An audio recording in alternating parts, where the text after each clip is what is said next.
Global summit లో వివిధ ప్రభుత్వ విభాగాలతో కలిసి ఏర్పాటు చేసిన హైడ్రా స్టాల్ అందరినీ ఆకట్టుకుంటోంది. హైడ్రా డిజాస్టర్ రెస్పాన్స్ ఫోర్స్ సేవలు మరింత మన్ననలు పొందుతున్నాయి. రాత్రి పగలు అనే తేడా లేకుండా వర్షం పడిన సమయంలో రహదారులపై నీట మునిగే అవకాశం ఉన్న ప్రాంతాల్లో డిజాస్టర్ రెస్పాన్స్ ఫోర్స్ చేసిన సేవల్ని సందర్శకులు ఆసక్తిగా అడిగి తెలుసుకుంటున్నారు.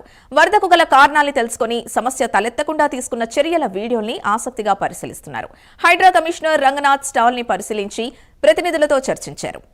సమస్య పరిష్కారంలో నిపుణుల సలహాల్ని స్వీకరించారు.